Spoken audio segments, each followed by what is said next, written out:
남아프리카의 전 대통령이었던 넬슨 만델라, 그가 흑인 인권운동을 벌이다가 그만 투옥된 적이 있습니다.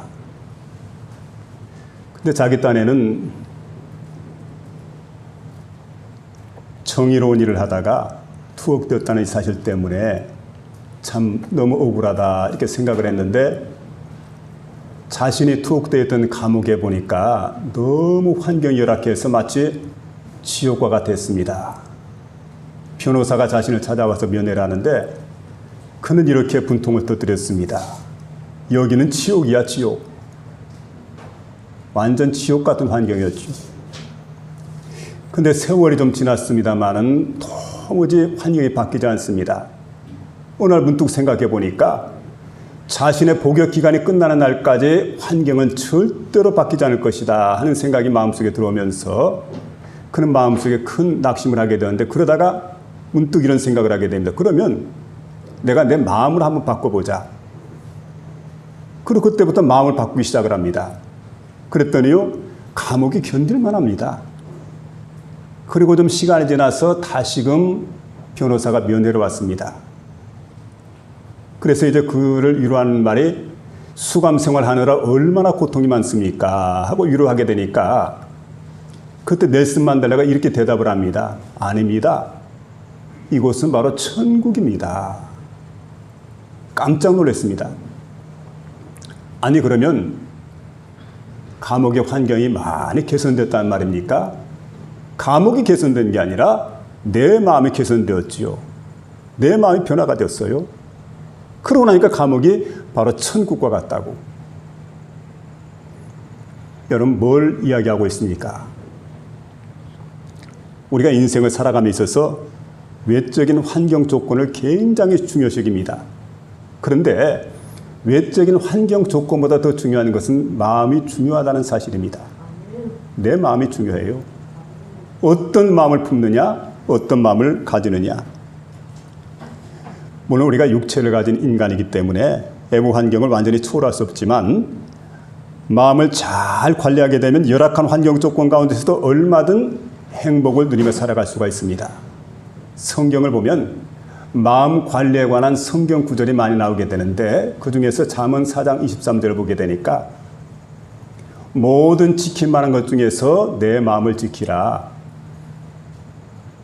모든 지킬 만한 것 중에 더욱 내 마음을 지키라. 생명의 근원이 이에서 남이니라. 내 마음을 지킬 때 생명의 근원이 여기서 출발한다. 인생만사가 마음에서부터 시작된다는 겁니다. 근데 대부분의 많은 사람들의 마음이 건강하지 못합니다. 죄악과 상처로 가득히 채워져 있습니다. 그래서 마음이 고통스럽고 아주 그 마음속에 혼란스러운, 그리고 헝클어진 그런 마음으로 세상을 살아가는 그런 사람들이 부지기수라는 사실입니다. 빌리그레암 목사님이 세계 순회를 다 마치고 난 다음에 결론을 내렸습니다.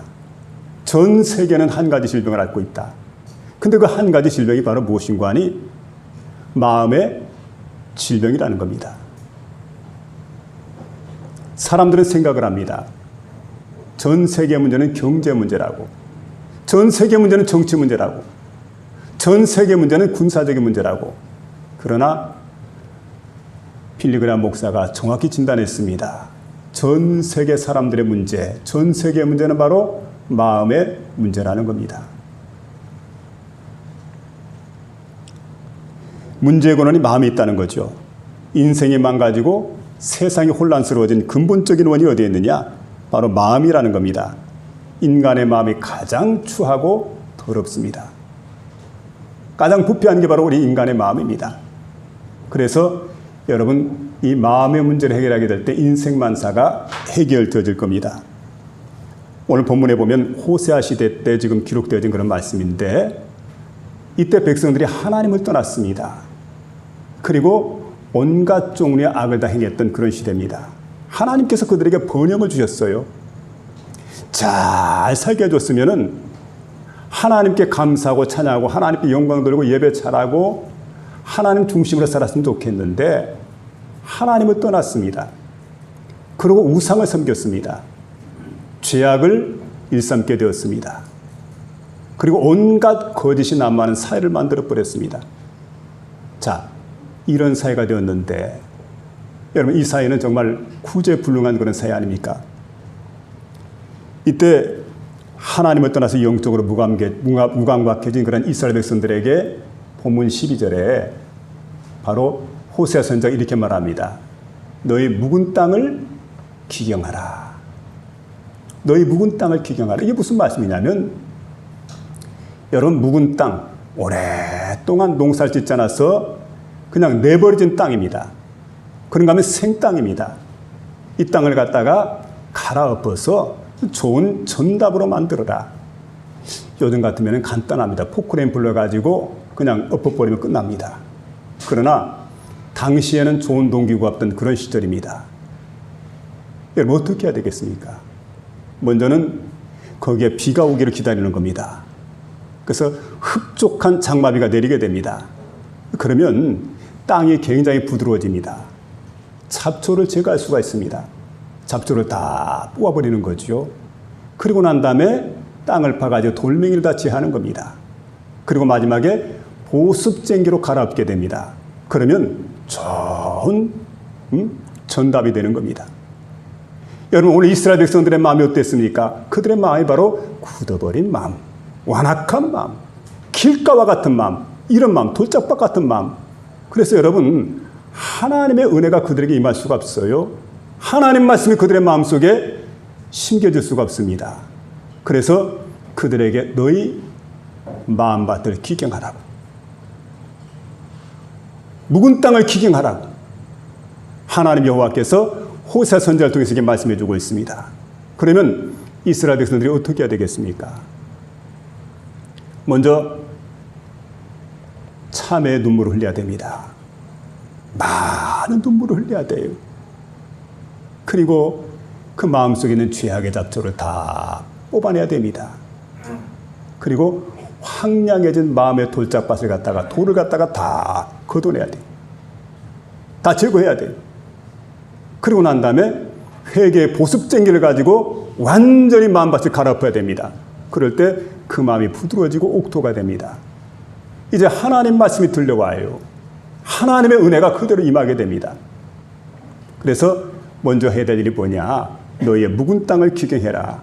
묵은 마음밭을 갖다 기경해라. 그리고 난 다음에 세 가지 말씀을 지금 들려주고 있습니다. 첫째로 여기 보니까 묵은 땅을 기경한 다음에 공의를 심으라. 그렇게 말씀해 주고 있는데, 자, 너희 묵은 땅을 기경한 후에 공의를 심으라 그러고 12절에 보니까 너희가 자기를 위하여 공의를 심고 인애를 거두라. 자기를 위하여 공의를 심고 인애를 거두라, 이렇게 말하고 있는데, 여기 이제 공의라는 말씀이 나옵니다. 공의는 바로 하나님 바른 뜻입니다. 그리고 이것은 바로 곧 말씀을 의미합니다. 그러니까 여러분, 하나님 말씀이, 하나님 말씀 속에서 하나님의 바른 뜻이 실천되어지는 것, 이걸 지금 이제 공의라고 말할 수 있겠는데, 여러분, 이건 곧 뭘 얘기하냐면 하나님 말씀에 대한 순종입니다. 그러니까 참된 믿음은 뭘 얘기하는 겁니까? 바로 행함이 뒤따르는 겁니다. 행함이 동반되는 것이 바로 참된 믿음입니다. 행함이 없다면 그건 거짓 믿음이죠. 그래서 여러분, 우리가 예수 그리스도를 믿었습니다. 모든 사망에서, 모든 죄악에서 우리가 구원받게 되고 하나님의 자녀가 되었습니다. 그렇다면 우리가 어떻게 살아야 됩니까? 하나님 말씀을 따라 살아가는 거예요. 내가 하나님 말씀을 삶 속에 실천으로 옮기기 때문에 하나님 말씀으로 세상을 살아내는 겁니다. 이렇게 될 때 하나님께서 영광을 받으시는 거죠. 그런데 하나님 말씀과 내 삶이 따로따로 논다고 한다면 이건 바로 구원받은 사람의 올바른 행실이라고 볼 수가 없습니다. 그 믿음은 거짓된 믿음이다. 성경은 우리에게 말씀해 주고 있습니다. 마태복음 7장 21절에 보니까 나더러 주여 주여 하는 자마다 천국에 다 들어갈 것이 아니요 하늘에 계신 내 아버지의 뜻대로 행하는 자라야 들어가리라. 야고보서 2장 26절에 보니까 행함 없는, 영혼 없는 몸이 죽은 것 같이 행함 없는 믿음은 그 자체가 죽은 것이라고. 영혼 없는 몸이 죽은 것 같이 행함 없는 믿음은 죽은 것이다. 이렇게 말씀해 주고 있어요.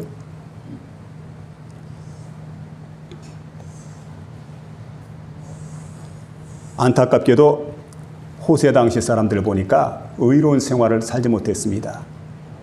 하나님 말씀대로 삶을 살지 못했습니다. 그들은 번성할수록 우상을 숭배했고 그리고 거짓과 죄악에 난무한 그런 삶을 살아갔습니다. 여러분, 하나님께서 이스라엘 백성들을 특별히 선택했습니다. 그들은 선민이라고 생각합니다. 오직 너희는 택하신 족속이다. 왕 같은 제사장의 나라다. 거룩한 나라다. 이방의 빛이 되어야 된다. 그러니까 여러분, 그들의 삶으로 하나님의 사랑을 실천에 옮기는, 그들의 삶으로 하나님 뜻을 실천에 옮기는 그런 삶을 살았어야 되는데 그 삶을 살아내지 못했기 때문에 이방 사람들에게 하나님의 이름을 욕되게 했다는 거예요. 오늘 우리가 마찬가지 아니겠습니까? 우리는 하나님을 믿노라 하면서 행함에 따르지 않는다면 그 믿음은 거짓된 믿음입니다.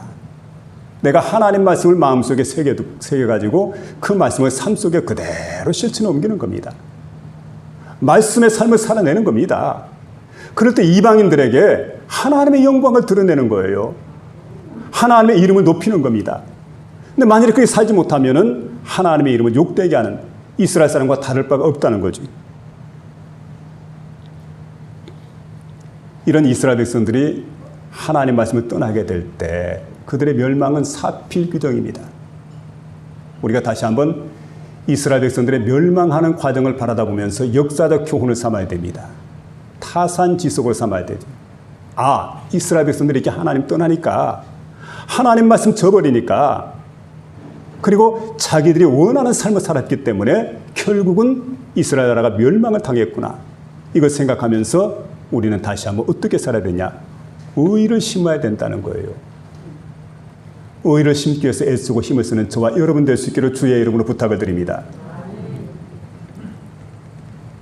영국의 수상이었던 윈스턴 처칠이 있습니다. 이분이 강요회의를 주재하기 위해서 언젠가 이렇게 차를 운전하고 가는데 과속을 했대요. 근데 마침 그때 교통경찰, 말단 교통경찰입니다. 이렇게 도로가에서 차량 단속을 했다. 이렇게 보니까 과속하는 차가 하나 옵니다. 재빨리 차를 갖다 잡았습니다. 근데 차를 잡고 보니까 한 분이 이렇게 점잖은 신사분인데 고개를 내밉니다. 누군가 했더니 본인이 자기소개를 합니다. 내가 처칠 수상입니다. 그리고 강요회의를 지금 주재하기 위해서 부득불에 과속했으니까 좀 용서해달라고, 빨리 좀 보내달라고. 그러니까 이때 말단 교통경찰 아닙니까? 이 사람이 이렇게 얘기를 해요. 나는 법 앞에 만민이 평등하다고 배웠습니다. 그러니까 수상각하, 아무리 수상각하라 하더라도 교통법규를 위반했기 때문에 범칙금 스티커를 발부하겠습니다. 이거 받아가시라고. 그리고 범칙금 스티커를 갖다 발부했어요. 그는 강요회의를 다 마치고 생각해 보니까 너무 기특하잖아요. 자신의 그 권위 앞에, 권력 앞에 당당히 맞서가지고 말단 공무원인데, 말단 교통경찰인데 자신에게 스티커를 발부한 그 참 경찰이 너무 참 용감하다 생각을 하고는 경찰청장을 불렀습니다. 그리고 그 사실을 이야기하면서 이런 훌륭한 교통경찰에게 그냥 그대로 두면 안 된다고, 특진시키라고. 그러니까 그 이야기를 듣고 있던 경찰청장이 이렇게 대답을 하는 겁니다. 과속 차량을 단속하면서 범칙금 부과를 위한 스티커를 발부했다고 해서 그 사람 승진시켜주는 규정은 어디에도 없습니다. 전 규정대로 할 수밖에 없습니다. 여러분, 이런 사회가 어떤 사회입니까? 공의가 살아있는 사회예요. 그래서 성경 아모스 5장 24절에 이렇게 말씀하지 않습니까? 정의를 강같이 정의를 물같이 공의를 강같이 흐르게 할지어다. 여러분, 공의를 강같이 흐르게 할지어다. 지금 이스라엘 나라에 보면은 이스라엘 나라에 건천이라고 해서 와디가 많습니다. 이게 무슨 말이냐면 여름 비가 내리지 않습니까? 근데 이제 보통 때는 비가 안 내려요.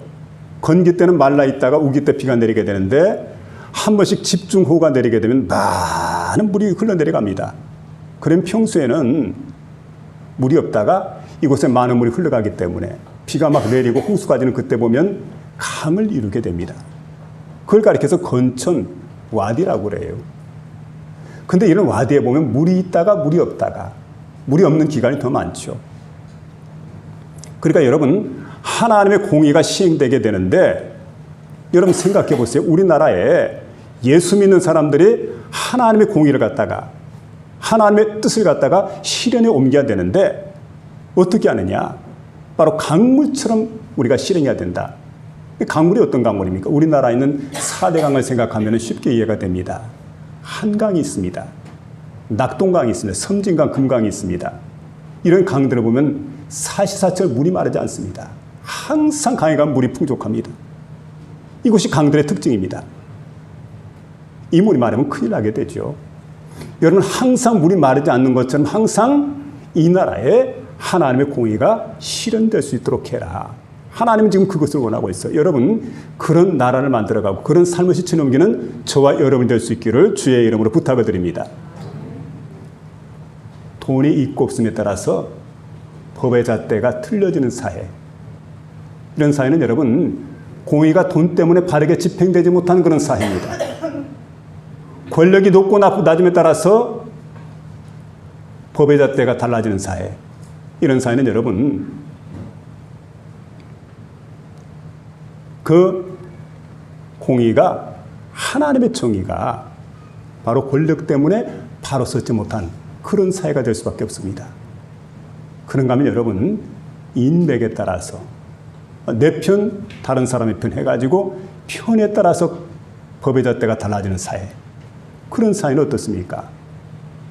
바로 이런 사회가 이런 사회를 바라다 볼 때 진영에 따라서